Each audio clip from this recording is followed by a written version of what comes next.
A taxi company charges $3.50 for the first bit of the trip and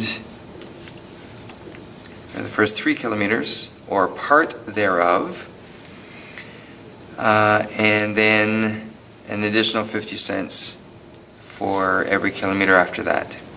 Okay, so the kilometers are along the x-axis and the dollar amount is along the y-axis. So if it's $3.50 for the first 3 kilometers, well, before you really hop in, they're not going to be charging anything. So we're going to put an open circle right on 0 at $3.50, and then because that charge does not change, there's no slope to that for the first 3 kilometers.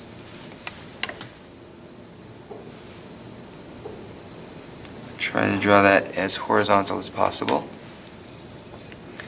And then after that, it's 50 cents per kilometer after that. So we've got an open circle here and a closed circle on 4 kilometers, an open circle at $4.50, closed circle at 5 kilometers, open circle at $5, closed circle at 6 kilometers, etc. So I'll just now, so this would continue depending on, of course, the length of the trip in the taxi. So we see that we get a piecewise function that looks like that, which is actually called a step function, as it looks like a set of stairs, of course. So this would be, and what we want to do is where the discontinuities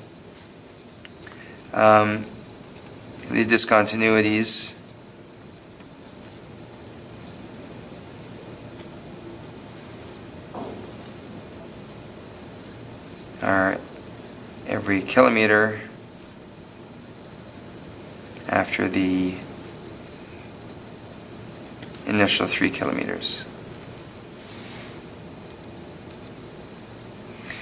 And then if we want to write a function that models this situation, well, the cost, we know it's $3.50 if the distance driven is less than or equal to 3 kilometers. Now, I'll fill in the rest of this in a second. I'll just do some work down here. So for the first 3 kilometers, we're being charged $3.50. Then we're adding on to that, it's 0.5 kilometers for every kilometer.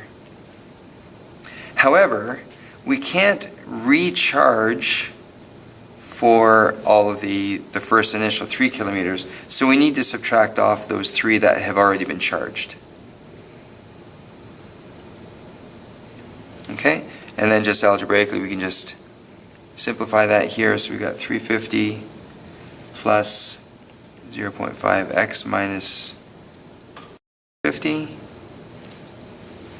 which gives us $2 plus 0.5x. Now that is under the condition that it is greater than 3 kilometers, okay?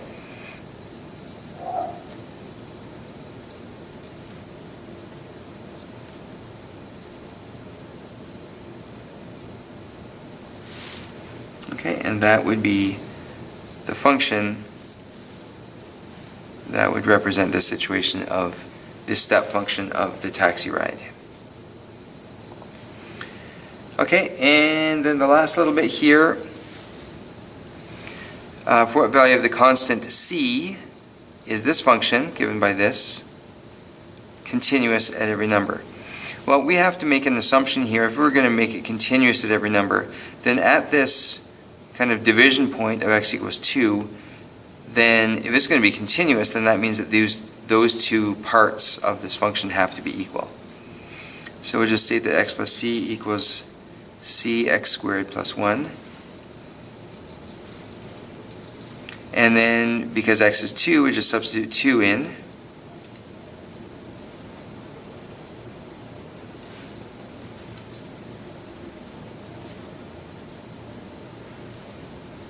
And then just continue working that out.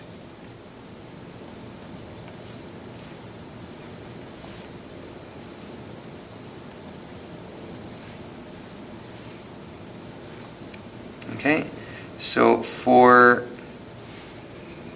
this function to be continuous, c has to equal 1/3. Okay, well that would be it. See you tomorrow in class, and again, do the first 2 or 3 questions at home tonight to make sure you have a good understanding of this. Continue the rest at home. If you want to start working on the chapter review, here are the review questions, and there are a few notes regarding questions and answers to 1.6, which are stated here at the bottom of the page. Okay, see you in class.